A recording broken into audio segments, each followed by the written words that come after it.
안식 후 첫날 새벽에 이 여자들이 그 준비한 향품을 가지고 무덤에 가서 돌이 무덤에서 굴려 옮겨진 것을 보고 들어가니 주 예수의 시체가 보이지 아니하더라. 이로 인하여 근심할 때에 문득 찬란한 옷을 입은 두 사람이 곁에 섰는지라. 여자들이 두려워 얼굴을 땅에 대니 두 사람이 이르되 어찌하여 살아있는 자를 죽은 자 가운데서 찾느냐. 여기 계시지 않고 살아나셨느니라.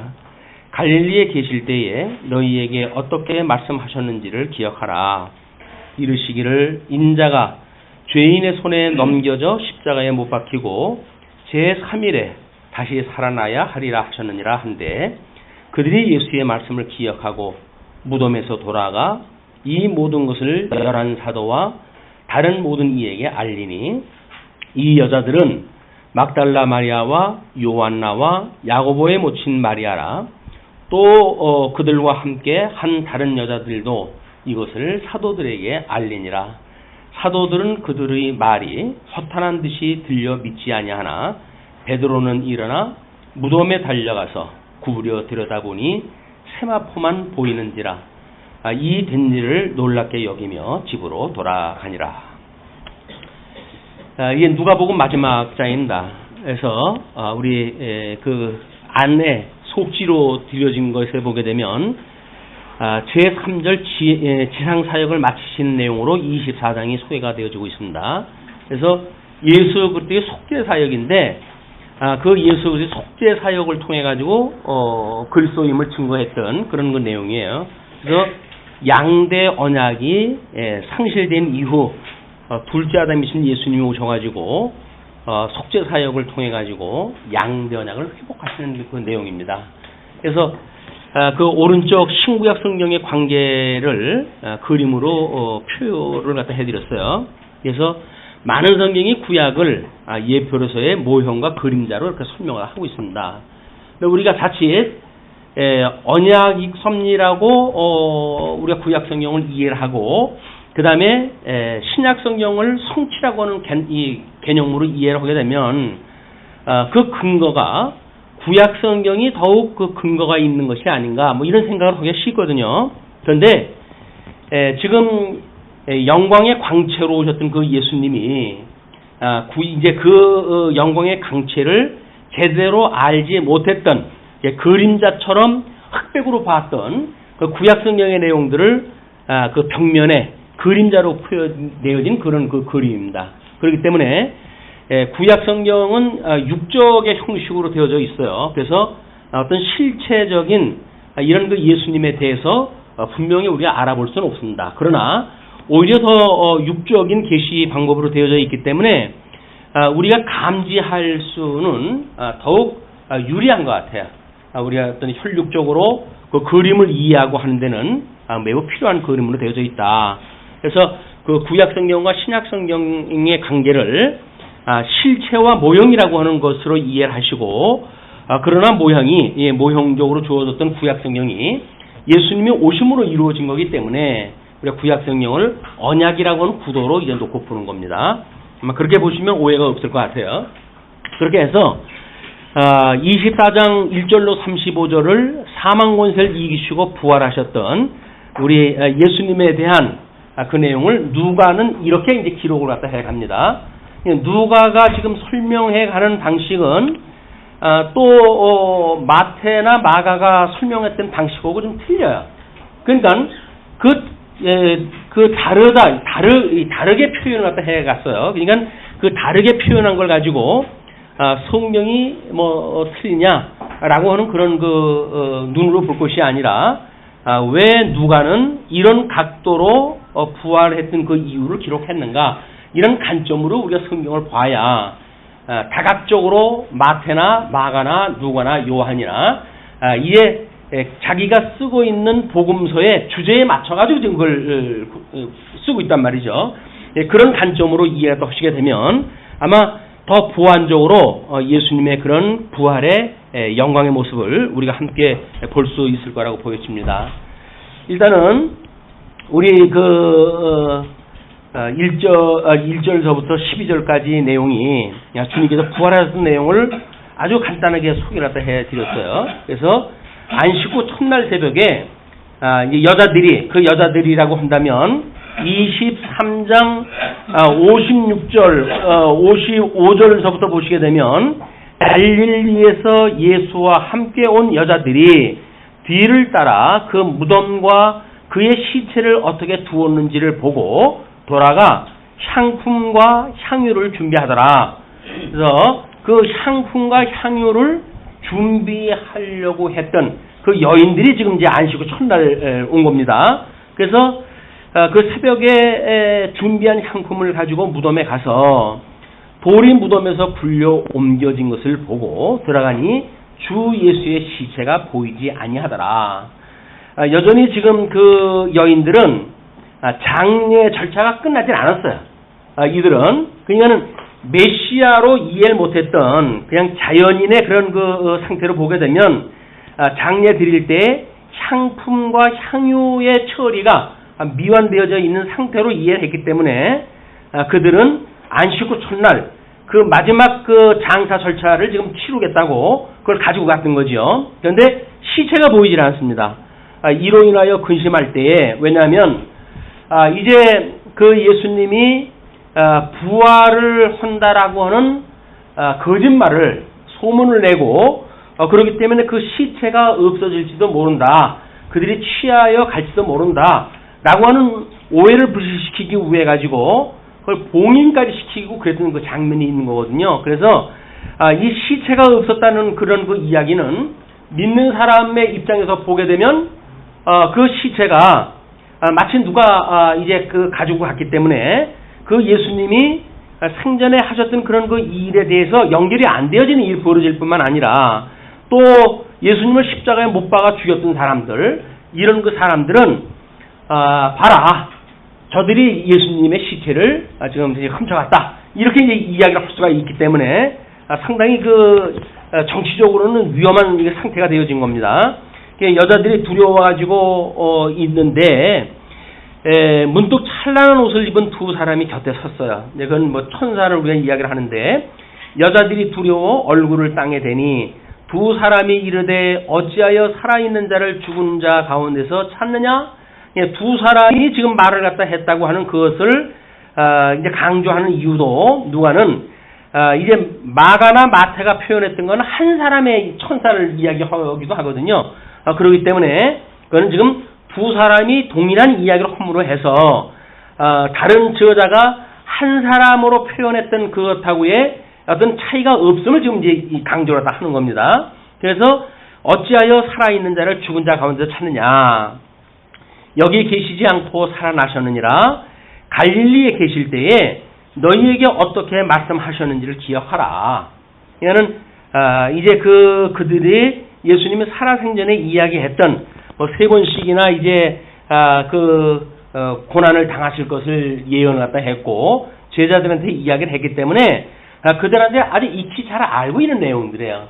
예수님이 구약 성경의 포로 장면을 연상을 시켜가지고 그걸 직접 인용을 했다고 한다면 이들이 그렇게 오해를 하지 않죠. 근데 예수님은 이제 듣지 못할 자들에게는 듣지 못하게 하시기 위해서 그런 비밀을 그대로 밝혀주질 않습니다. 그렇기 때문에 그냥 3번이라고 하는 나름대로의 역사적 어떤 성취적인 사건을 암시하고 있었지만은 그들이 그걸 기억을 못하고 있었기 때문에 지금 천사는 그걸 기억하라는 이야기죠. 그리고 기억하라고 했던 그 내용을 이렇게 설명을 합니다.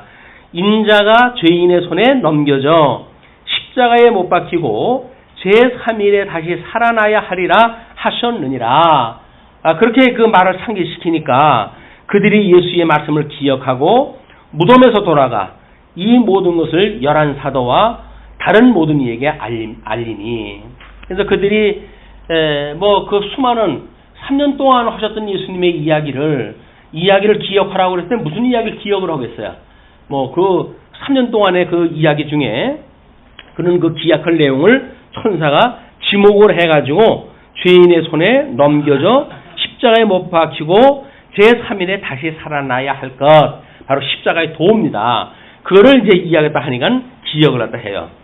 그리고 그들이 돌아가가지고 11사도와 다른 모든 이에게 이제 알리게 되어집니다. 근데 이렇게 했던 여인들에 대한 것이 이름이 소개가 되어지는 거예요. 이 여자들은 막달라 마리아와 요한나와 야고보의 모친 마리아라. 또 그들과 함께 한 다른 여자들도 이것을 사도들에게 알리니라. 그래서 누가는 이방인의 그 의사 출신답게 역사적 사실을 기록하려고 상당히 애를 썼던 사람이기도 해요. 그렇기 때문에 이런 그 인명을 전부 나열한다든지 하는 그거는 역사적 사실을 증거하기 위한 누가의 특별한 기록 방법이라고 우리가 이해가 되어집니다. 네, 사도들이 그 얘기를 듣더니 그 말이 허탄한 듯이 들려 믿지 아니하나. 그들은 이미 예수님이 십자가에 못 박히실 때로부터 다 흩어졌던 사람이에요. 그렇기 때문에 그 예수님의 부활을 믿지 않는 것은 어떻게 보면 당연한 일입니다. 이 당연한 일은 예수님께서 깨닫게 하시지 않으면 안 된다고 하는 그런 그 사실을 설명하기 위한 또 전제예요.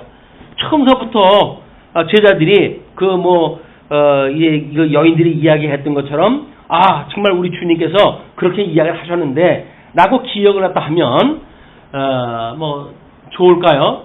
근데 좋을 것 같으면 예수님께서 이렇게 하시지 않았을 것 같아요. 근데 이들에게 그거를 깨닫지 못하고 오히려 허탄한 듯이 들리게 그래가지고 믿지 아니하는 이런 상황으로 그들을 이제 섭리했다 하십니다.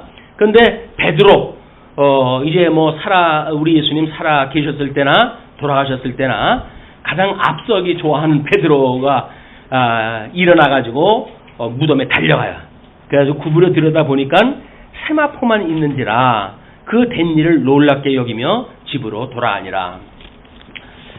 물론 베드로의 그런 그 특성도 있지만은 12명의 이때는 이제 가룟 유다는 제외가 되고 11명의 제자들이고 그다음에 500명이라고 하는 문도가 이제 성령이 오실 때는 예루살렘에 이제 있게 되어지지만 이때는 11명 제자들하고 아마 가까이 있는 사람들일 것 같아요. 그런 사람들이 있는데 그 사도들의 수장 역할을 했던 베드로 한 사람한테는 그 사실을 목독해 하셔야죠.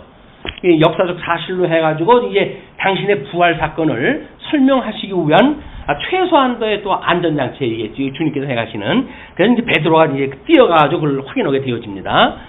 그래 놓고 13절로부터 35절을 보게 되면 두 제자에게 부활하심을 알리시는 사건이 소개가 되어져요. 그날에 그들 중이라고 하는 것은 지금 여인들한테 그 이야기를 들었던 사람들이죠. 그 둘이 예루살렘에서 25리 되는 엠마오라 하는 마을로 가면서 이 모든 된 일을 서로 이야기하더라. 그들이 서로 이야기하며 문의할 때에 예수께서 가까이 이르러 그들과 동행하시나. 그러니까 그들이라고 하는 걸로 보았을 적에는 사실은 공생의 기간 동안 아주 친숙하게 얼굴을 읽혔던 사람들이거든요. 근데 예수님이 가까이 이제 동행을 한데도 불구하고 오히려 그들의 눈이 가리어져서 그인 줄 알아보지 못하거늘. 우리가 눈을 뜨고 사람들을 인식하고 이렇게 하지 않습니까? 사람들의 그 인식이라고 하는 그것이 감각적 인식이라고 하는 것이 한계가 있어요. 그래서 아마 그 양자학 같은 데서 이제 설명하는 방식도 우리들이 어떤 사물을 본다는 이야기는 내가 뭐가 인지하고 있는 것이 있어야 그 사물이 보이지, 인지하지 못하는 그런 그 지식이 없는 상태에서는 그 사물이 보이지 않는다는 거예요. 그런데 콜럼버스 미국가 이제 발견을 했을 적에도 인디안들이 큰 배가 범선이 이제 그들한테 다가오는데 처음에 그 배를 보질 못한답니다. 오히려 크기 때문에 더 쉽게 알아봐야 될 거 아니겠어요? 또 인디안들의 그 시력은 남다른 그런 시력을 가지고 있기 때문에 충분히 볼 수 있는 그런 그 조건임에도 불구하고 범선을 알아보지 못한대요. 그건 그만큼 자기네들의 세계 이 머릿속에 배 위에 그런 큰 배가 떠올 수 있다라고 하는 걸 전혀 모르기 때문에 그렇게 한다는 거예요. 그러니까는 지금 이렇게 하나님께서 이 제자들에게 알아보지 못하게끔 하셨다고 하는 그런 그 일을 우리는 이제 생각을 했을 때 그런 일이 어떻게 있을 수 있냐? 3년 동안이나 함께 있던 그런 선생님인데 그걸 못 알아본다는 게 말이 되냐? 라고 해가지고 우정 그걸 부정하려고 한단 말이에요. 근데 과학적인 그런 그 방법을 가지고도 그것이 그렇다고는 사실이 이제 확인되어지는 거예요. 왜 과학이 그렇기 때문에 이 성경이 옳다는 것이 아닙니다. 과학적인 해 아래 사는 사람들이 과학적인 증거도 못 믿으면서 이런 신령한 세계를 볼 수 있다고 하는 것은 불가능한 일이에요. 그렇기 때문에 역설적이게도 우리 주님께서 그들에게 보지 못하게 하시는 일들, 그거는 이미 우리 하나님이 영광의 본체가 되시는 분인데 양변약을 상실하고 우리는 그분을 알아보지 못하잖아요. 우리를 어둠에 내어버려 두었기 때문에 그분을 알아보지 못해요.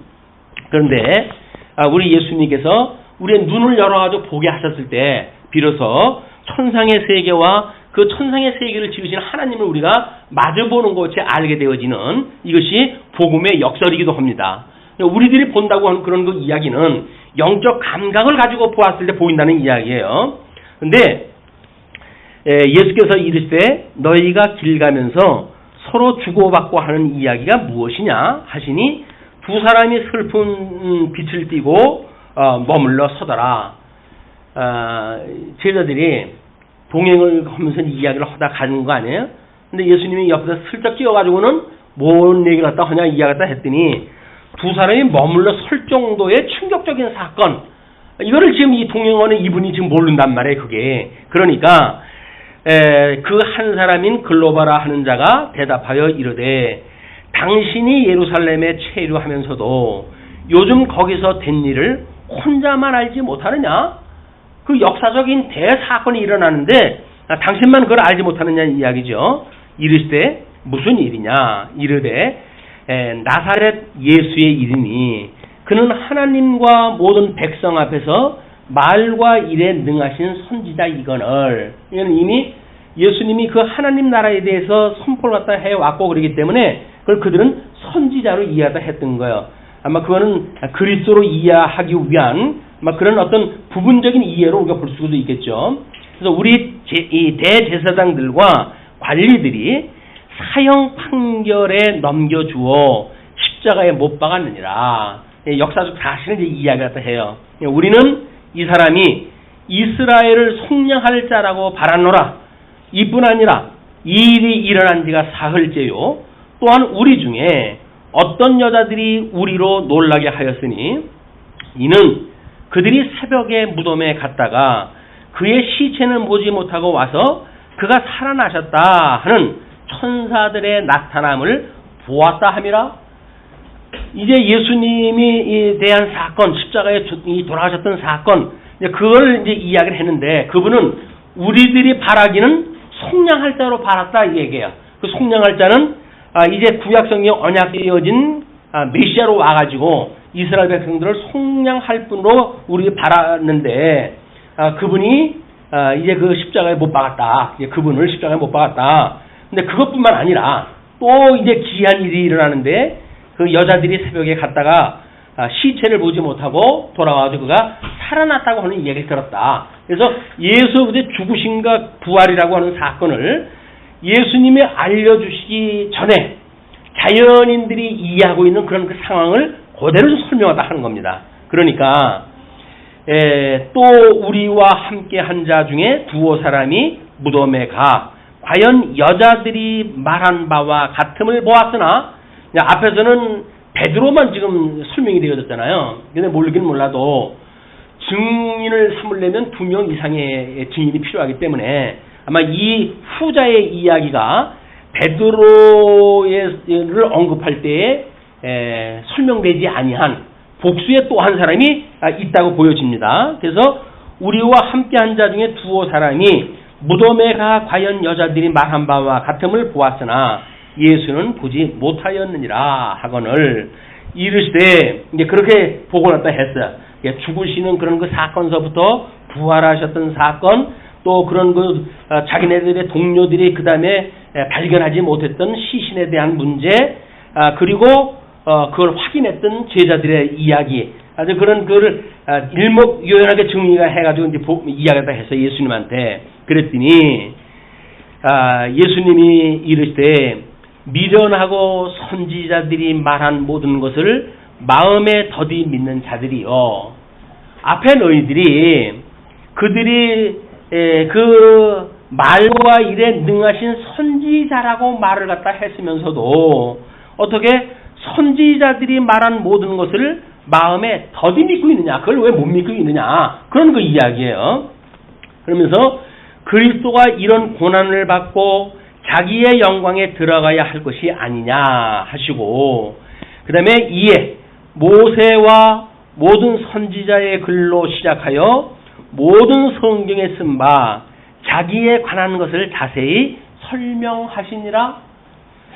이때는 신약성경이 없을 때입니다. 신약성경이 없기 때문에 구약성경만 가지고 이들은 이제 메시아를 기다리고 있었던 거예요. 그러니까 우리가 이렇게 신약성경을 공부를 하면서 알고 있는 어떤 선지식을 가지고 구약성경을 알 만한 지식이 없을 때입니다. 그들이 뭐 특별히 밀어내가지고 그런 것이 아니라 우리는 실체가 되신 예수님이 오셨고 또 그분이 이루었던 사건을 우리는 확인한 사람들 아니에요. 근데 예수님이 오셔가지고 그 부활의 사건까지 보여주기 전까지는 구약성경의 그런 그 일들에 대하여 그 사실은 흥미해가지고 무슨 일인지 몰라요. 그 성경을 읽고 끊임없이 하나님은 내가 너희를 애굽에서 너희 열조의 언약을 기억을 하고 불러낸 여호와야, 이렇게 해가지고 그들을 애굽 속에다 집어넣었다가 양대 언약을 상실했던 자들을 이 열조의 언약을 기억하고 지금 불러냈던 분이거든요. 그렇기 때문에 그 예수님이 하셨던 구속사역이라고 하는 것이 인간의 행위를 조건으로 하지는 않습니다. 그런 조건이 우리한테 없기 때문에 구약 사람들은 이해했을 때 끊임없이 율법을 자기네들이 지켜야 된다고 생각을 했어요. 그 율법을 지켜야 된다고 믿는 사람들인데 이제 그 뭐 모세의 글이나 선지자의 글이나 선지자들의 책망도 전부 그거 아니에요? 너희들이 하나님 앞에 불순종했기 때문에 망한 거다 라고 이야기하다 하니까 그런 그 이야기, 선지자의 글을 읽고도 우리가 지켜야 될 거 못 지켜서 이렇구나, 이런 그 이야기예요. 근데 우리 출애굽기 장면을 이들이 잘 이해만 했다고 하더라도 우리 주님께서 우리들을 불러낸 것은 하나님의 은혜로 우리를 열조의 언약을 기억을 하고 불러낸 거지 우리들의 행위를 인해 가지고 불러낸 것이 아니야 라고는 은혜의 감동을 가지고 있을 수 있을 터이나 이들은 전혀 그런 배경이 없어요. 자기네들이 뭔가 인간적인 노력을 통해서 하나님을 믿고 순종한다고 생각했던 사람들이기 때문에 지금 선지자들이 말했던 그런 그 이야기를 알아들을 수가 없어요. 이들은 선지자들이 한 이야기를 알아들을 수가 없어요. 그냥 수없이 선지자를 통해 가지고 난 너희들이 드리는 제사 그걸로 내가 냄새가 난다. 난 그게 원하는 게 아니야 라고 이야기하는데도 불구하고 내가 뭐 드리는 게 잘못됐나? 라고 해가지고 더욱 열심히 해요. 더욱 열심히. 그러니까는 하나님 앞에 난 그런 걸 원하는 게 아니야 라고 그러면 그래요? 라고 해가지고 그 뜻을 갖다가 우리가 분들한테 해야 되는데 하나님이 이 뜻이 이렇게 하는 걸 원치는 않으신데 그럼 우리 정성이 부족하다는 얘기인가? 라고 해서 더욱 큰 정성을 쏟으려고 그러니까 이런 사람을 어떻게 말로 설명이 안 되는 일이래요. 답답하게 짝이 없지만 어떻게 하겠어요? 하나님도 못 말려 이 사람들은. 그래가지고는 얼마나 이 사람들이 하나님 앞에 충성을 다짐했던 사람들이냐면 특별히 그 바리새파라든지 이런 사람들은 율법주의에 젖어져 있는 사람들이기 때문에 성전을 더럽히는 일은 차마 보지 못했던 자들이에요. 근데 역설적으로 예수님이 오셔가지고 강도의 구려를 맞는다고 해서 뒤집어 엎지 않습니까?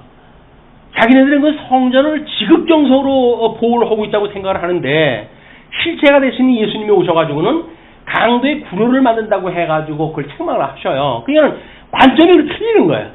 그렇게 틀리니까 예수님께서 이제 그 제자들한테 하는 이야기가 성경에 그렇게 모든 글들이 내게 대하여 쓴 것인데 너희들이 어떻게 그걸 못 알아듣느냐 그렇게 하면서 27절에 이에 모세와 모든 선지자의 글로 시작하여 모든 성경에 쓴 바 자기에 관한 것을 자세히 설명하시니라. 자, 모세의 모든 선지자의 글로 시작을 했다 해가지고 자기가 쓴 거라고 한다면 모세의 글뿐만 아니라 역사서의 이야기, 선지서의 이야기, 시가서의 이야기가 다일 거 아니에요. 그걸 풀어가지고 전부 예수님에 대한 이야기라고 하는 걸 설명하다 하는 거예요.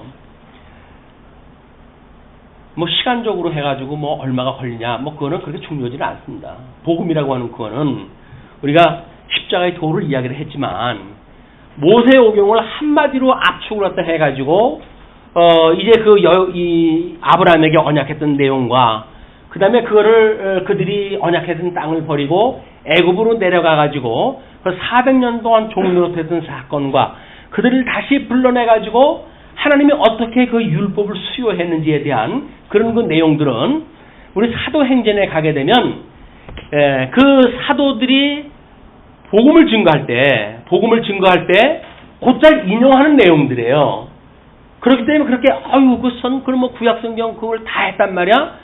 이런 걸 미리 겁먹지 않아도 돼요. 사도행전을 보게 되면 일목요연하게 그들의 조상들이 어떻게 했는지를 간단하게 설명이 되어지는데 그렇게 길게 차지하지 않습니다. 그러니까 이것은 터무니없는 얘기다 이렇게 생각하시면 안 돼요.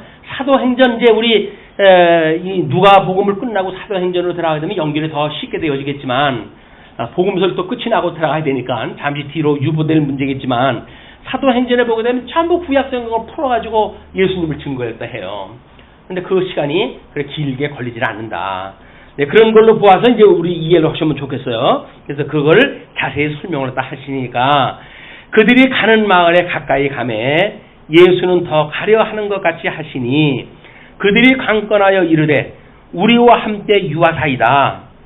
때가 더물어 가고 날이 이미 기울었나이다 하니 이에 그들과 함께 유하러 들어가시니라. 그들과 함께 이제 쉬시려고 들어가시는 거예요. 근데 그들과 함께 음식 잡수실 때에 떡을 가지사 축사하시고 떼어 그들에게 주시니 요거는 아주 우리 친숙한 그런 그 내용이죠. 떡을 가지고 축사하는 방법은 보통은 그냥 식사하는 방식인데 이거를 특별히 유월절이라고는 형식을 통해 가지고 할 적에는 우리가 그걸 유월절 이제 그런 음식을 먹었다고 이야기를 하지요. 그러나 그 유월절 규례를 통해 가지고 예수님께서 이는 내 몸이요 내 피라고 하는 것을 상기시켰잖아요. 이걸 너희들은 기억해라 라고 이야기를 했는데 그래가지고 그들에게 그 떡을 떼어 그들에게 주시니 그들의 눈이 밝아져 변화가 만들어지는 거예요. 우리가 교회의 참된 표지 가운데에 성례가 들어가져 있잖아요. 그리고 은혜의 방편에도 성례가 들어가져 있어요. 하나님 앞에 은혜를 깨닫는 방법, 물론 하나님의 말씀으로 우리가 공부를 다 하는 거지요. 그러나 성례라고 하는 간단한 그런 그 예수님께서 기억하라고 했던 예식을 통해 가지고 우리는 복음의 진수를 거기서 맛보게 되어진단 말이에요. 시청각적으로 더군다나 더 분명하게 그렇게 해가지고 은혜를 깨닫게 되어진 일이기 때문에 그것이 예수님이 거기 계시냐 안 계시냐 이런 그 문제가 아니에요. 이런 신령성이 있는 성례를 우리한테 주셨던 주님이 그 성례를 통해 가지고 우리의 눈을 밝혀 주신다는 거예요. 그래서 보이지 않던 주님을 우리한테 보게 하시는 거지요. 그 예수님을 우리가 만나고 그 예수님이 살아계신 우리가 직접 보는 거예요. 우리와 함께 하시는 그분을 만나는 거예요. 그게 은혜죠. 그런데 그걸 그냥 관념적으로 해가지고 그렇다는 거지 이거는 그냥 시장에서 파는 카스테라예요 라고 하는 그런 그 이야기는 이런 은혜성이 없는 어떤 역사적 사실만 기술한 내용이란 말이에요. 그래서 교회의 우리들의 어떤 모든 행정에 대한 문제까지도 신령성을 배제시켜 버리게 되면 자연인들이 모여가지고 하는 행사하고 다를 게 없습니다. 똑같아. 그래서 어떤 분은 그냥 이걸 학교라고 이야기하는 거예요. 왜? 그건 신령성이 없어요. 그냥 선생에 의해서 교육이 되어진다고 믿어지니까. 근데 교회라고 그러는 건 그렇지는 않습니다. 성령을 믿사오니, 우리가 사도신경을 외울 때 그래요. 성령을 믿사오니 공교회와 성도의 교제와, 성도의 교제라는 신령성이 없다고 하면 교제가 이루어지는 게 아니에요.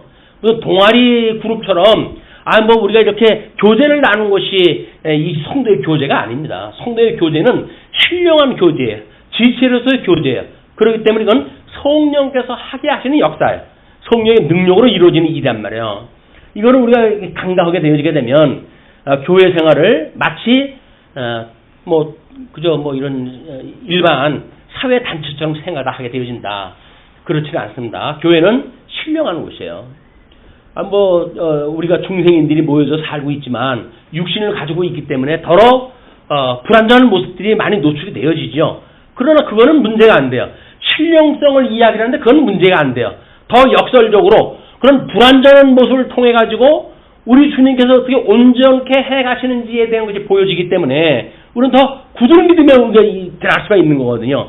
그것이 우리 교회의 그 표지로 이야기했을 때 권징으로 보통 설명이 되어지는 이야기예요. 권징으로 해가지고 뭐를 권면을 갖다 해야 되는지 또는 뭐를 이제 그들로 하여금 경계를 갖다 해야 되는지 그걸 통해 가지고 잘못되어진 그런 그들의 신앙을 바로잡는 일들이 신령한 역사로 지금 교회에서 일어나주고 있단 말이에요. 그게 지금 없어졌기 때문에 한국 교회가 어려움이 있는 거예요. 신령성이 없어가지고 교회의 표지에 지금 우리한테 주어지는 권징이라고 하는 문제가 왜 요즘 한국 교회에 그것이 없어졌을까요? 아니 한치 건너 교회인데 여기서 권징을 주게 되면 누가 여기서 교회 생활 하려고 그럽니까? 바로 이웃집으로 갈 거려. 그리고 보란듯이 아마 여기 교회 나오는 시간 맞춰가지고 그리고 아마 시시덕거리고 해가지고 즐거운 듯이 행복한 듯이 그래가지고 이웃 교회로 갈 거예요. 이제 심사 뒤집겠다는 이야기죠. 근데 주님의 몸된 교회를 그런 식으로 인식을 하는 사람은 불행한 사람이에요. 불행한 사람. 주님의 몸된 교회는 신령성이 있는 겁니다. 신령성이 있다. 물론 우리 주님께서 섭리하다 해가시는 곳이기 때문에 그래서 그런 그 예수님의 해가시는 신령성이 있기 때문에 이렇게 잡수실 때에 떡을 가지고 축사하시고 떼어 그들에게 주시니 그들의 눈이 밝아져 라고 하는 그런 걸 보게 되면 성령께서 이렇게 보이지 않던 눈을 보게 하시는구나. 깨닫지 못했던 성경을 깨닫게 하시는구나. 이렇게 알려지게 되어지는 거란 말이에요. 이것이 성령의 역사예요. 성령의 역사로. 그러니까 그들이 눈이 밝아져 그인 줄 알아보더니 예수는 그들에게 보이지 아니하시는지라. 이건 또 무슨 이야기예요? 기껏 여지껏 봤어요. 육체적인 눈으로 봤어요. 그냥 누군지도 몰랐어요. 근데 떡을 떼고 그분께서 축사를 하시고 이제 떡을 줘가지고 그걸 먹다가 보니까는 주님! 하고 봤더니 주님은 온데간데가 없는 거예요. 이게 이제 일반 사람들이 인식을 갖다 할 때 꿈을 꾼 장자가 꿈속에서 봤던 나비가 나인가 내가 나비인가 이걸 가지고 그 아주 장엄한 그 철학 세계를 갖다 이제 끌어가잖아요. 근데 그거는 장자만의 이야기가 아니에요. 우리 불교에서도 공즉시 색이요 색즉시 공이라고 그러잖아요.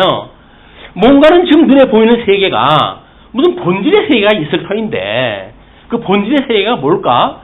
라고 하는 그거를 일반적으로 이 해아래 연구하는 사람들이 봤을 때 눈에 보이는 것이 다가 아니라고 생각할 수밖에 없는 거예요. 이거 본질의 세계가 있을 게 아니냐. 그래가지고 우리 이제 플라톤이라고 하는 그런 그 철학자는 이데아라고 하는 그런 그 세계관을 만들고 그 이데아의 세계가 지금 이 땅의 그림자로 보여진 거다. 이렇게 설명을 하는 거예요.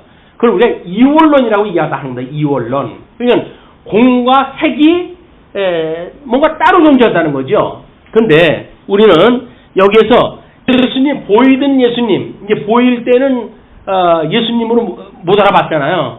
그냥 우리 그냥 지나가던 나그네로 봤어요. 그래서 떡을 떼어가지고 축사가지고 그 떡을 먹고 보니까는 그분이 주님으로 이제 보인 거예요. 부활했다고 하는 그 주님으로 보였어요. 제자 두 명이 가지고 확인되지 않았던 그 두 분이 그 주님이 자기네 눈에 보였다고 하는 그 이야기는 이건 실로 놀라운 사건 아닙니까? 그 얼마나 오매불망 염려하고 걱정했던 일인데 그런데 예수님을 만나니까 아마 여기는 이야기가 빠졌지만은 주님하고 덤벼들었을 거 아니겠어요? 소응하다 하려고 그랬을 거 아니겠어요? 주님하고. 그런데 주님이 그들에게 보이지 아니하는 거예요. 예, 그동안에 신령한 눈을 열어가지고 부활하셨던 그 주님이 잠시 보여주고 현실 세계로 돌아왔을 때 그 주님은 안 보이시는 거예요. 이거는 일반 철학에서 이야기하는 거나 또는 불교에서 이야기하는 것처럼 공과 색이라고 하는 그것이 무슨 마치 이원론적인 세계가 돼가지고 여기 있다가 여기 없어지고 여기 없다가 여기 있어지는 것이 아니라 예수님은 그런 걸 뛰어넘는 그런 그 분이라는 걸 보여주는 거예요. 같이 계셨잖아요, 지금. 같이 계셨잖아요. 근데 같이 계셨다가 어떻게 벼랑간 그분은 또 없어졌을까요? 제자들은 신령한 눈으로 보았는데 또 그냥 육체적으로 하는 그분이 없어졌단 말이에요. 그것이 이 시간 세계를 뛰어넘는 초자연적 그런 그 영원한 세계에 계신 분이라고 하는 걸 보여주는 겁니다. 예수님의 부활은 우리 눈으로 보이는 이런 시공간 세계에 속해져 있는 분이 아니라 영원한 세계에 속해져 있는 분이기 때문에 우리들한테 성령의 충만함을 주고 우리 눈을 열게 되면 우리 주님이 보여요. 뭐 주님이 보인다고 해가지고 또 식은 소리 하는 분들이 있잖아요. 또 신비주의 해가지고 그 사람들은 그 전부 연출을 갖다 하는 건다고 잘못 믿으면 안 돼요. 예수님이 신약 성경이 완성되어지고 우리들한테 눈으로 직접 우리한테 보여준다고 한다면 그거 전부 가짜예요. 이 성경이 기록되어지기 전까지 예수님이 했던 모든 사건은 특별한 계시의 사건이기 때문에 성경의 완성, 이 계시가 전부 기록이 되어지고 나가지고 구약 성경이 신약 성경이든 구약 성경이든 이 성경에 기록되어져 있는 내용을 근거로 해가지고 그걸 주장하는 사람들은 잘못되어지는 사람들이 많아요. 그렇기 때문에 그걸 조심을 갖다 해야 됩니다. 그래서 지금 그 예수님이 부활하셨다고 하는 그런 그 이야기를 이 두 명 제자한테 보여준 거예요. 근데 문제는 이제 그런 현상대로 보이느냐 보이지 않느냐라고 하는 존재의 문제는 그런데 인식의 문제에서 이런 변화가 만들어졌어요. 그들이 서로 말하되 길에서 우리에게 말씀하시고 우리에게 성경을 풀어주실 때에 우리 속에서 마음이 뜨겁지 아니하더냐? 왜 예수님이 말씀하는데 마음이 뜨거울까요? 그 인식이라고 하는 것이 보통은 머리로 인식을 한다고 생각을 하잖아요. 근데 성령께서 우리를 깨닫게 하실 적에는 우리의 마음을 통해서 깨닫게 하신다. 그걸 깨달음이라고 이렇게 이야기해요. 깨달음. 그래서 아무리 성경을 잘 알고 있는 유대인들도 그 머릿속에는 성경으로 가득 차 있어요. 그럼에도 불구하고 그들은 주님을 몰라요. 근데 우리는 성경을 별로 아는 것이 없어요. 때로는 예수님이 우리를 위해서 돌아가셨다고 하는 사건, 또 우리들의 의를 위하여 다시 살아나셨다고 하는 사건, 그래가지고 십자가의 도라고는 핵심 내용밖에 모를 수가 있어요. 그럼에도 불구하고 우리 마음의 깨달음을 주시게 되어지게 되면 그것이 바로 예수님과 한 몸이 되어지게 하는 역사가 일어나는 거예요. 그것이 지금 마음이 뜨겁지 아니하더냐라고 이야기를 하는 거예요. 우리가 하나님의 말씀을 들을 때 머리를 가동시킬 것이 아니라 마음을 가동을 갖다 시켜야 돼요. 마음을. 끊임없이 하나님 앞에 기도하고 세상을 향했던 마음으로 하여금 끊임없이 하나님을 향한 마음으로 우리가 이걸 이제 회심이라고 이렇게 이야기를 하잖아요. 끊임없이 하나님을 향한 마음으로 우리 준비를 하고 말씀을 들을 때도 마찬가지죠. 그 마음을 정돈한다 그런 그 이야기는 잡담 계속 하고 그러다가 강론을 들으면 준비가 안 된 상태 아니에요. 얘는 잠시 묵상기도 하시고 우리가 예비 찬송도 하고 그러면서 마음을 정돈하는 이유는 뭐냐면 마음으로 깨달음을 우리가 사모하는 이유란 말이에요. 깨달음이 있어야 감동이 오는 거거든요. 우리는 성경을 끊임없이 처음서부터 쫙 풀어가서 설명이 되어지니까 우리는 매 시간 마음이 뜨겁지 않더냐라고 하는 그런 거에 도전을 받으셔야 돼요. 예수님이 강론하는 것도 아니고 변변치 않은 사람이 하니까 그렇지 라고 하게 되면 우리 주님이 보냈던 성령을 무시하시는 거예요. 성령의 역사는 그때나 지금이나 동일하십니다. 우리들한테 마음의 감동을 주어가지고 성경을 통해가지고 그분이 주님이었어. 내가 그분이 나를 위해서 돌아가신 분이었어. 라고 하는 그런 감동이 있었으면 좋겠습니다. 그렇게 스스로 잠은 자답을 갖다 했어요. 그리고 곧 그때로 일어나 예루살렘에 돌아가 보니 11 제자 및 그들과 함께 한 자들이 모여 있어. 그들 중에 있다가 이들이 이제 같이 왔는지 아니면 방법은 달랐지만 그 이야기를 들은 걸로 봐서는 같이 있었던 그런 그 상황인 것 같은데 다시 갔어요. 예루살렘으로 다시 가니까 제자들이 모여 있는 거예요. 말하기를 주께서 과연 살아나시고 시몬에게 보이셨다 하는지. 이게 그 자들이 모여 있는 자들이 지금 이야기하는 겁니다. 모여 있는 자들이 말하기를 주께서 과연 살아나시고 시몬에게 보이셨다 하는지라. 두 사람도 길에서 된 일과 예수께서 떡을 떼심으로 자기들에게 알려지신 것을 말하더라. 시몬에게 보였다고 했을 때 아마 시몬이 지금 혼자 있을 때 보이셨는지는 모르겠어요.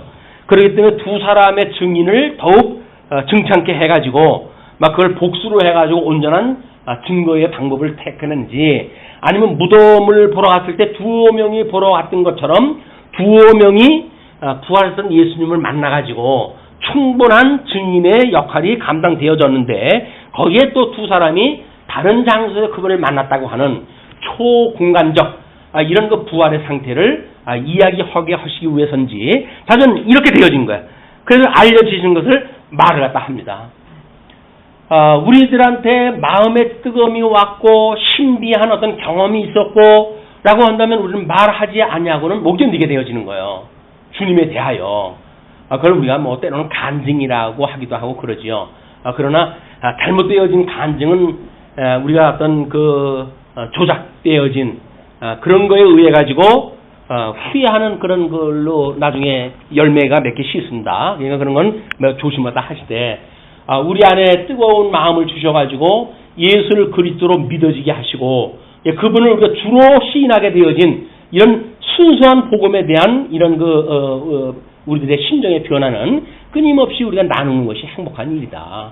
지체의 그런 걸 통해 가지고 우리는 잃었던 첫사랑을 기억하기도 하고, 때로는 그걸로 인해 가지고 도전을 받고 더욱 하나님 앞에 우리가 간구하는 마음을 갖기도 하고, 구원에 우리가 또 경험을 갖다 할 수도 있고 이러기 때문에 이런 순기능이 있다고 보여집니다. 그래서 이제 그 첫 번째 부활했던 예수님에 대해서 확인까지 끝났어요. 그러면서 두 번째로 넘어가게 되면 36절로부터 53절까지 성령을 약속하고 승천하시는 내용이 소개가 되어집니다.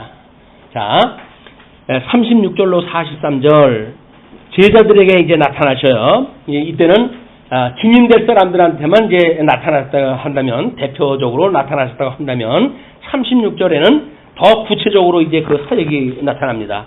이 말을 할 때에 예수께서 친히 그들 가운데 서서 이를 때, 아니 이제 보고 들은 얘기를 갖다 서로 나눴잖아요. 그럴 때 성령이 우리들한테 감동을 주시고 마음에 뜨겁게 하심을 하고 그런 그 경험을 우리가 나눌 때, 임마누엘 주님이다. 주님이 우리와 늘 함께 있다고 하는 걸 우리가 감지한다, 인식한다, 깨닫는다 라고 하는 표현을 하게 되어지는데, 이들이 그런 말을 갖다 할 때 예수께서 친히 그들 가운데 서 있어요, 함께. 그리고 이해하다 합니다. 야, 너희에게 평강이 있을지어다 하시니. 자, 우리는 앞에 제자들이 봤던 경험은 각기 다른 경험이에요. 두 사람은 알아보지 못했던 그런 그 경험이 있었고, 알아보는 순간 예수님이 없어졌던 그런 그 경험을 가지고 있었고, 시몬에 대한 거는 지금 보이셨다고 했던 그런 것만 소개가 되어지고 있기 때문에, 이렇게 친히 부활하셨던 예수님이 같은 공간 속에 같은 시간대에 있다고 하는 그런 그 이야기는 그 두 제자들이 경험했던, 두 부류의 제자들이 경험했던 총류라고 보여져요.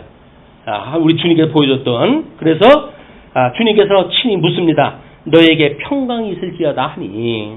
아마 성경에는 그를 이제 그 부활하셨던 이 사건은 에스라서의 그 부활에 대한 이야기로, 또 지금 그 있었던 사건은 에스더서의 그런 그 사건을 가지고 소개를 갖다 하는 그런 그 내용으로도 소개가 되어지고 있고 그렇습니다. 그래서 어떻게 하나님 언약 자손을 보호하시는가, 죽었다라고 낭망하는 그런 그 제자들 앞에 예수님께 친히 나타나시고, 그러므로 그들에게 위로를 갖다 하시는 장면을 에스더서의 그런 내용을 가지고 우리가 예표적으로 이해를 할 수가 있는 거예요.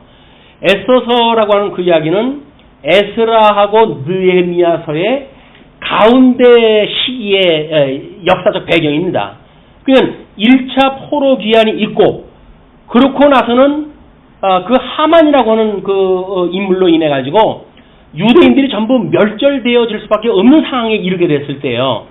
그때 하나님께서 모르드게라고 하는 인물을 들어가지고 역전을 시켜가지고 오히려 그 유대인들을 죽이려고 했던 모든 사람들을 제거시키고 하나님 특별히 유대인들을 보호했던 장면이 에스더서에 나와져 있는 장면인데 8장 내용으로 소개를 해드렸어요. 그래서 모르드게의 등용, 3절로 8절 에스더의 호소와 아수르의 허락, 그 다음에 9절로 14절 유다인 보호조서 선포, 그 다음에 15절로 17절 유다인의 기쁨.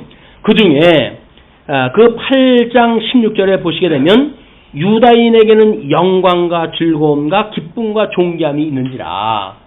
이런 극적인 상황 속에서 보호함을 받았고 어떤 그런 구속함을 받았다고 은혜가 있게 되어지게 되면 그 사람들한테 이런 찬양이 있게 되어지는 거예요. 그러니까 지금 그 제자들에게 예수님이 나타난 사건은 뭡니까? 내가 너희들을 죄를 위해 가지고 내가 죽었지.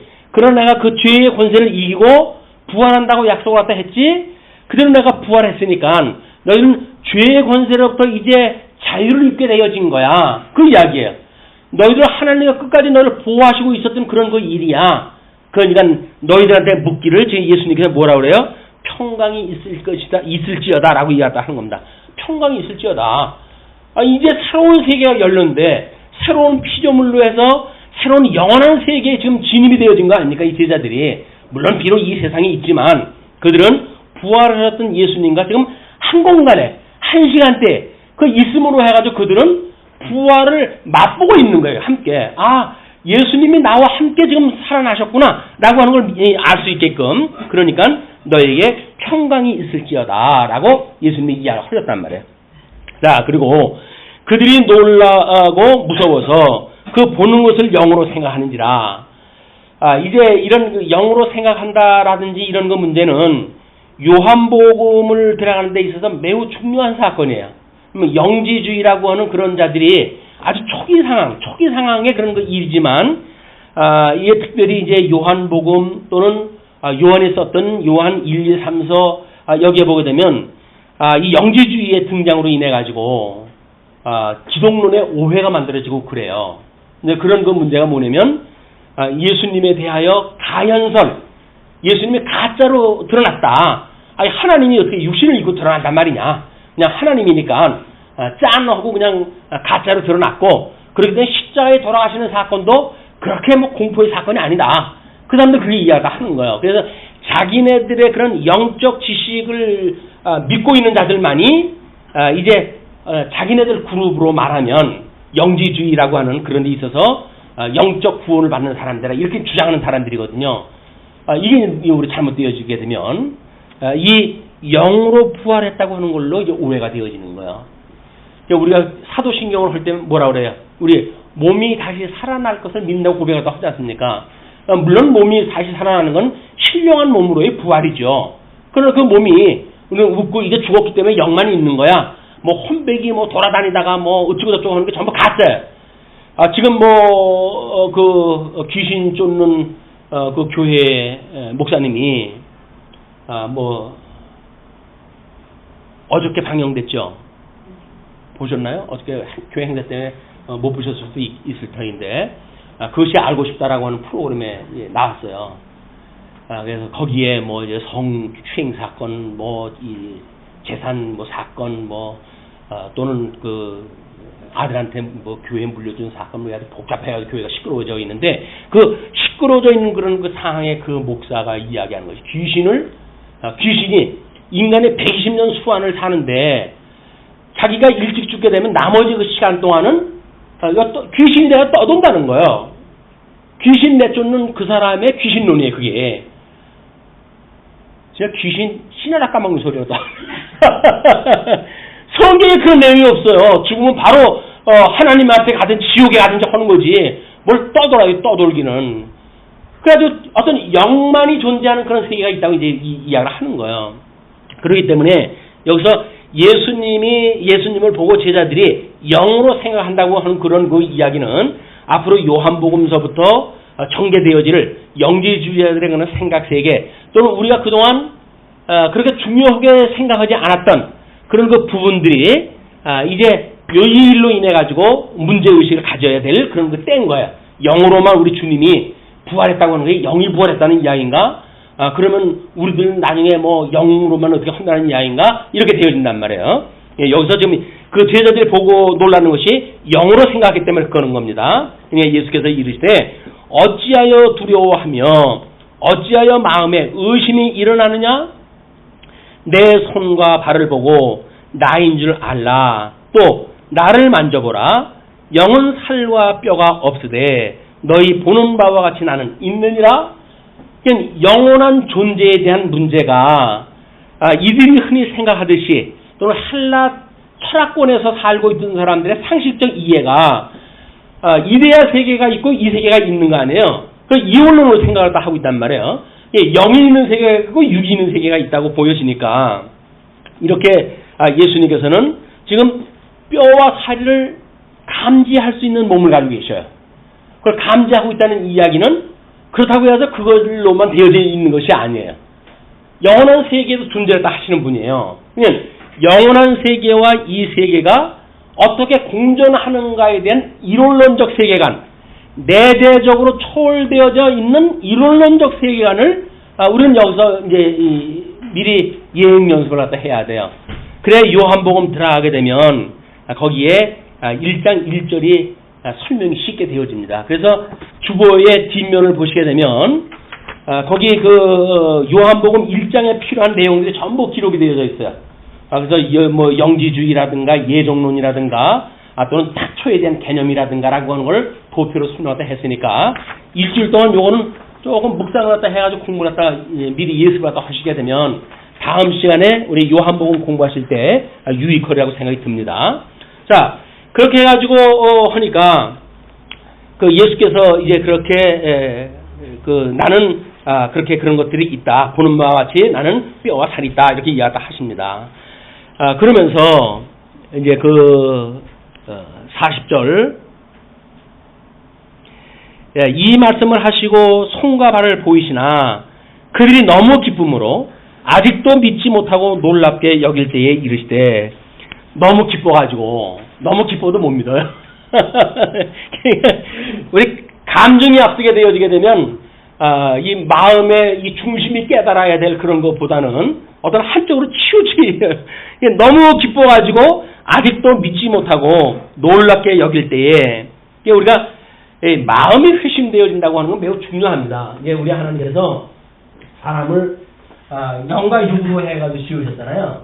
영과 육으로 지으셨는데 마음도 지으셨어요. 우리 주님께서 마음을 지으셨는데 이 마음이라고 하는 그거는 영과 마음이 합쳐져가지고 만들어지는 기능을 혼적 기능이라고 이렇게 해요. 혼적 기능. 그다음에 마음과 육이 작용하여 나타나는 기능을 이걸 감각 기능이라고 이렇게 이야기를 하는 겁니다. 감각 기능. 그러니까는 우리는 영과 혼과 마음과 감각과 육체라고는 5가지 요소로 되어져 있어요. 우리 인격이.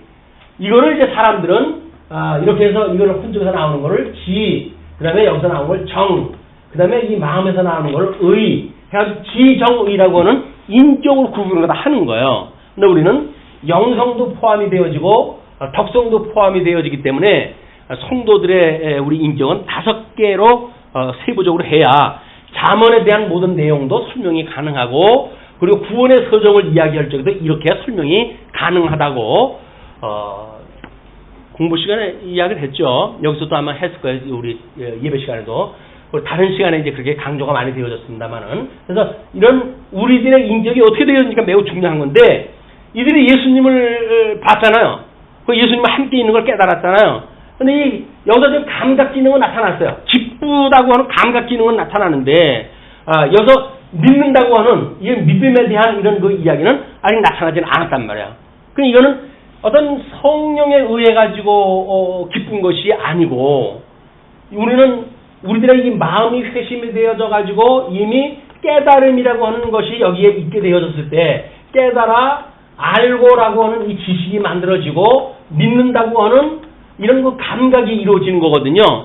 그러니까 깨달음이라고 하는 것이 없이 지금 기쁘다고 하는 그 이야기는 그냥 정드님을 만났기 때문에 입에 우리 고리만 물고 그리고 입만 빠긋터는 그냥 촌색시 같은 그런 그 기쁨이에요. 이게 육적 기쁨이라고요. 영적 기쁨이 아닌 거예요. 이거는 예수님께서는 내 손과 발을 보고 나인 줄 알라라고 하는 이 육체를 가지고 지금 이야기했다 했어요. 이걸 보고 나를 갖다 알아라 이야기했다 했더니 그들은 예수님을 그걸 갖다 보지 못하고 손과 발을 보이시지만은 만져보지 않아도 이제 알겠다는 그 이야기죠. 근데 아직도 믿지 못하고 그냥 이렇게 하나님의 약속대로 구약의 약속대로 예수님이 이렇게 되어졌다고 하는 그 변화를 알아보지 못하고 그냥 자연스럽게 예수님이 계시다고 하는 사실을 기쁘게 여겼을 때 여기 무슨 먹을 것이 있느냐 하시니 이에 구운 생선 한 토막을 드리니 여기서 지금 잡수시는 건 이쪽으로 이제 잡수실 거 아니겠어요? 생선을 여기서 이제 드실 거예요.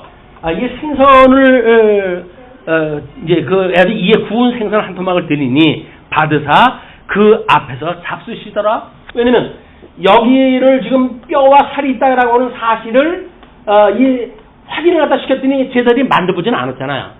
시각으로만 봤어요. 이 감각 기능으로만 이걸 확인하다 했기 때문에 이걸 만져보지 못하니까 예수님이 직접 생선을 잡수심으로 해가지고 뼈와 살이 있다고 하는 걸 너희들이 만져보지 않아도 내가 보여준 거야 라고 하는 사건이에요. 이게 우리가 육체적인 사건을 통해 가지고 주님께서는 이 땅에 계신 것을 보여준 거예요. 그 다음에 무덤에서 그분이 없어졌던 빈 그 무덤을 보여줬고 제자들한테 있다가 없어지는 그런 신묘막측한 그런 그 일들이 벌어지는 사건들도 지금 다 설명이 되어지는 거예요. 이게 예수님은 신령한 몸으로 변화가 되어져 있기 때문에 이 몸이 흙으로 만들어졌던 이런 그 몸, 우리 마리아를 통해 아주 태어났던 그런 그 몸이라고 한다면 그러면 이것만 있으면 이것이 없어야 되겠죠. 그러나 주님께서는 이것이 신령한 몸으로 변화가 되어지는 거예요. 신령한 몸. 이 신령한 몸으로 변화가 되어지고 거기에 이제 이런 나머지의 모든 것들을 다 가지고 계신 분입니다. 그렇기 때문에 이 땅에서 보여지는 이 계시세계에서 보여주는 몸도 몸대로 있으시고 그리고 그 지상세계를 뛰어넘는 영원한 세계에 계신 분으로 해가지고 지금 제자들한테 보여주시는 거예요. 이게 부활이라고 하는 그 장면이 우리는 부활하시고 사흘 만에 부활하시고 그리고 하늘에 오르사라고 해서 승천 문제를 마치 부활 사건과 어떤 다른 개념으로 이해를 갖다 하잖아요. 부활이라고 하는 건 이 땅에서 있는 거고 승천이라고 하는 거는 공간을 뛰어넘어가지고 가는 세계로 이해를 갖다 하지 않습니까? 그런데 그거는 이 부활하셨던 사건은 부활 이후로부터의 모든 사건을 합류하고 있는 사건이에요. 우리 예수 그때 비하의 사건, 이 비하의 사건은 예수 그때 죽으심으로 해가지고 출생으로부터 모든 것들이 모여져가지고 죽으심으로 해가지고 그것이 딱 결정이 됐잖아요. 그리고 이 승기의 신분이라고 하는 그런 그 이야기는 바로 예수님이 부활이라고 하는 걸 통해 가지고 그 이후의 사건까지 이것이 다 함축되어진 것이다. 그래서 이것이 십자가의 도라는 거예요. 십자가에 죽으시고 부활하셨던 사건, 그 사건은 비하의 신분 저 이전의 사건, 비하라고 설명했던 예수의 십자가의 죽으심의 그 이전의 모든 사건으로부터 그 다음에 이 승기라고 하는 모든 그 이후의 사건까지 포함되어져 있는 개념이기 때문에 이게 바로 십자가의 도다. 예수님의 죽으심과 부활이라고 하는 압축되어진 내용이란 말이에요. 그러나 그거를 확장을 해가지고 설명을 하다 보게 되면 승기 이후에 승천, 하나님 보좌 우편에 앉아서 우자, 그 다음에 거기로부터 이쪽에 오시는 심판을 하러 재림을 갖다 하시는 사건, 이런 사건이 전부 주님께서 하시는 거예요. 천상에서. 이걸 지금 성령을 보내주셔가지고 성령께서 이걸 증거하시는 것이 성령의 역사란 말이에요. 주님의 문맹에서 이 진리를 깨닫게 하시고 이걸 믿어지게 하시고 주님은 오실 걸 우리가 믿어지게 하시고 날 재림 때까지 우리 그 날을 사모하고 기다리게 하시고 이걸 전부 성령께서 하시는 일이에요. 성령은 이상한 짓을 하는 게 성령이 아닙니다. 성령 충만이라고 하는 그 이야기는 무슨 이상한 말을 갖다 하고 방언을 갖다 하고 이렇게 해야 성령 충만이 오는 게 아니에요. 성령 충만은 하나님의 말씀을 들을 때에 마음이 뜨거워지고 예수님이 우리와 함께 계셔, 예수님이 나의 구주야 라고 믿어지게 되면 그게 성령 충만함이에요. 더 이상의 성령 충만이 없어요. 자, 이제 우리 그 다음에 44절서부터 보시게 되면 49절까지 성경을 깨닫게 하시고 성령을 약속하시죠. 또 이르시되 내가 너희와 함께 있을 때에 너희에게 말한 바 곧 모세의 율법과 선지자의 글과 시편에 나를 가리켜 기록된 모든 것이 이루어져야 하리라 한 말이 이것이라 하시고, 그리고 이에 그들의 마음을 열어 성경을 깨닫게 하시고, 이 마음을 열어가지고 성경을 깨닫게 하셔요. 이걸 성경을 깨닫게 하시는 것이 성령의 역사예요. 인식의 주관자인 성령의 해가시는 일이다. 그리고 또 이르되 이같이 그리스도가 고난을 받고 제3일에 죽은 자 가운데서 살아날 것과 또 그의 이름으로 죄 사함을 받게 하는 회개가 예루살렘에서 시작하여 모든 족속에게 전파될 것이 기록되었으니 너희는 이 모든 일의 증인이라. 어디에 기록이 되어져 있다고요? 예, 우리 에스겔서를 거기다 소개를 갖다 해드렸어요. 그 에스겔서에 보게 되면 이게 성전에서 그 에스겔 47장의 내용인데 성전의 생명강이라고 하는 제목으로 잡아놨던 내용이에요. 그래서 성전에서 흘러나온 생명수 점점 불어서 강이 되어지는 사건, 생명강이 아리바로 흘러가는 사건, 그 땅의 분배의 사건, 외인도 이스라엘 지파 중에서 기업을 얻게 되어지는 그런 내용으로 해가지고 예루살렘 성전으로부터 생수가 흘러나와가지고 온 대지를 섞고 바다로 들어갔을 때 바다에 있는 모든 물고기가 살아나는 역사가 이제 만들어진단 말이에요. 그걸 우리 베드로를 향해서 예수님께서는 고기를 낚는 어부가 되게 하리라 이렇게 약속을 갖다 하셨지만은 이런 죽어져 있는 사람들을 살리는 역사가 이제 예루살렘부터 시작되어지는데 너희들은 그 일의 증인이다 그 얘기죠. 볼지어다.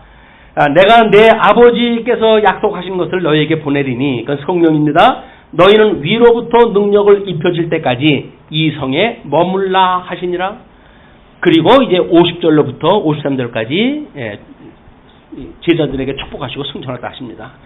예수께서 그들을 데리고 베다니 앞까지 나가사 손을 들어 그들에게 축복하시더니 축복하실 때 그들을 떠나 하늘로 올려지시니 그들이 그에게 경배하고 큰 기쁨으로 예루살렘에 돌아가 늘 성전에서 하나님을 찬송하니라.